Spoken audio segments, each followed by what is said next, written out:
Welcome to Math with Professor V. Here is your latest integral of the day, and it is a doozy. We have definite integral from 1 to e squared of the natural log of x raised to the natural log of x minus 6 plus 5 all times x cubed dx. So pause the video if you want to try it on your own. I will be honest, there's nothing excessively crazy that needs to go on in this problem. It's just a little tedious and you have to really mind all the details so that you don't make a silly mistake. Okay, so the first thing that really jumped out at me was that I have this natural log times a polynomial, basically. So usually we'll utilize integration by parts in such a scenario. And when we do integration by parts, you always want to let u be the natural log. So in this case, I'm going to let u be the natural log of x raised to the natural log of x minus 6 plus 5, and then dv would be x cubed dx. Okay, so we're just doing integration by parts. Now, next step, I need to find du and v. So, du, okay, this is where things start to pick up a little bit of intensity.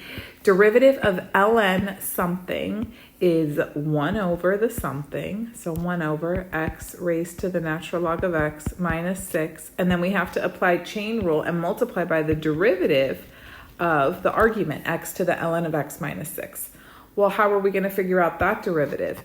We need to use logarithmic differentiation. Okay, so in order to do that, let me just say, let's let y equal x raised to the natural log of x minus 6. Remember, we take the natural log of both sides, so ln of y equals ln of x raised to the ln of x minus 6. And the whole point of doing that is so we can use our log properties, right, and move that exponent all the way down front. So then now we have ln of y equals ln of x minus 6 times ln of x. Okay, now it's time to take the derivative. So derivative of the left-hand side would be 1 over y dy dx. And then on the right-hand side, we need to use the product rule. So derivative of ln of x minus 6, that would just be 1 over x. And I'm leaving the other ln of x alone. Plus, and then leave ln of x minus 6 alone. And then derivative of the other ln of x is 1 over x. Okay, perfect. Then we have dy dx equals, multiply that y over to the other side so it's gone. And then you see how they already both have denominator x, so I'm just going to put everybody in the numerator together. Ln of x plus ln of x minus 6 over x. And then we can give a nice cleaned up final result for our derivative. This is just like a little side work. Who was y? Y originally was right here, x raised to the ln of x minus 6.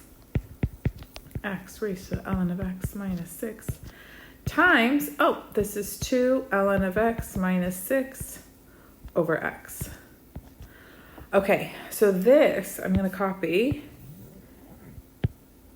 and paste it up here as the derivative, right, of all of this stuff. And then I just need to add now dx. Whew! And then from here, v equals, so antiderivative of x cubed, 1/4 x to the 4th. All right, how are we doing up to here? I know it looks like a hot mess, but I want you to observe something very beautiful about du. You might say, Professor V, I'm having a hard time looking at it. It's a hot mess. Only for a moment, because did you notice x raised to the ln of x minus 6 is going to cancel out entirely. Wow, wow, wow. So how about we re-summarize what we have from this by parts formula, okay? That way we don't feel so stressed out and overwhelmed. So we have, after we've cleaned up, I'll rewrite it. U equals ln of x raised to the ln of x minus 6 plus 5. dv is x cubed dx. du is 2 ln of x minus 6 over x dx, and v is 1/4 x to the 4th. It's not terrible. It's not grotesque. It's a little messy, but it's manageable. Okay, so now we're going to use our by parts formula. And remember, the limits of integration were 1 to e squared. So we're going to have u times v That goes out front, doesn't get integrated, right? So we just have 1/4 x to the 4th times ln of x to the ln of x minus 6 plus 5. And then all of this gets evaluated from 1 to e squared. And then I have minus 1/4. Let me take the 1/4 outside, and then integral 1 to e squared. And then I have 2 ln of x minus 6. That x in the denominator will cancel with one of the x's here. So then I just have x cubed times 2 ln of x minus 6 dx. We good? Okay, so what I'm going to do for now is just ditch this guy. I'm just going to put him on hold. On hold. And we're going to focus on the integral that we need to tackle, okay? So let's just focus for now on 1/4. And I'll bring back in the minus sign. Don't worry, I won't forget. So this is a little aside moment, just so we can kind of focus. Integral 1 to e squared, okay, x cubed. Oh, do you notice we can factor out a 2? Then we have ln of x minus 3. Okay, dx. And then that 2 and the 1/4, let me just combine them, take it outside, and then we've got a 1/2. Okay. 1 to e squared x cubed times ln of x minus 3 dx. What would you do from here? It looks very similar to the situation we were in earlier, a little less threatening, right? We're going to do integration by parts again. Just remember we already used up u and v in round 1. So let me introduce u bar and v bar, right? So u bar would be always the logarithm, ln of x minus 3. dv bar would be x cubed dx.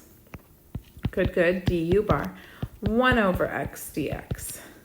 v bar, again, 1/4 x to the 4th.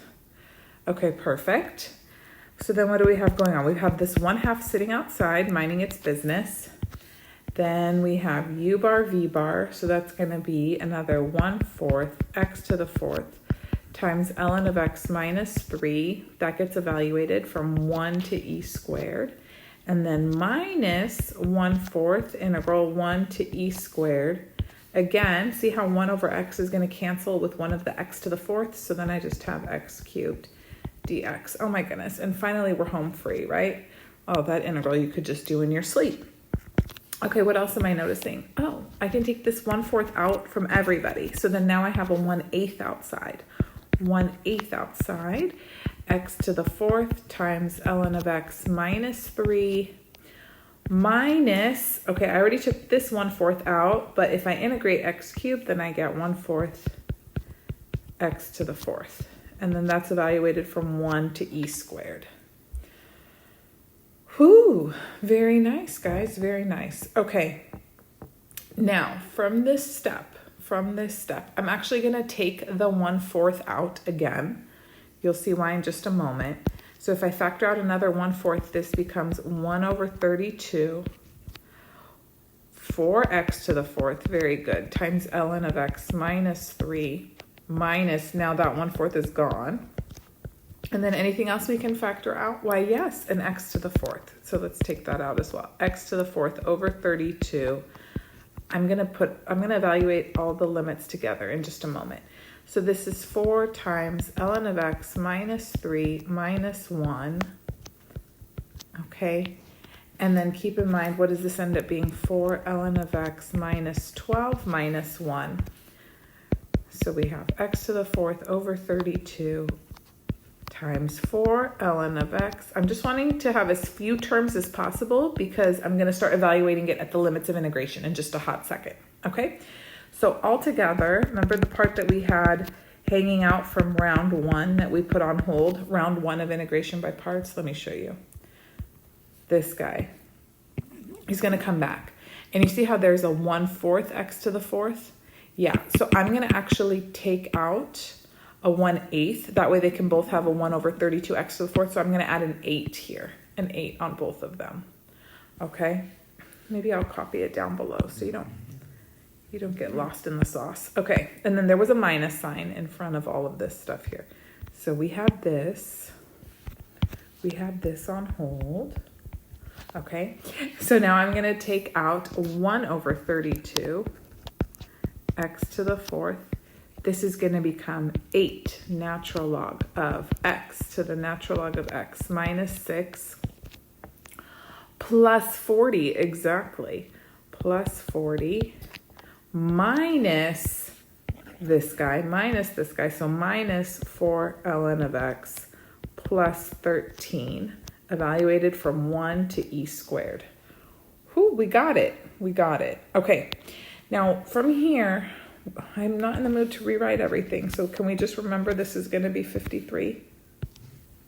Yeah, we got it, Professor V. We're under control. Okay, perfect. Okay, upper limit minus lower limit. Keep your wits about you. So 1 over 32. E squared raised to the fourth would be e to the eighth. Yep. Times 8 ln of e squared raised to the ln of e squared minus 6 plus 53 minus 4 ln e squared, close it up, minus lower limit 1 over 32 times 1 to the fourth times 8 ln of 1 raised to the ln of 1 minus 6 plus 53, there you go, minus 4 ln of 1. Boom, boom. Okay, now the fun part comes in.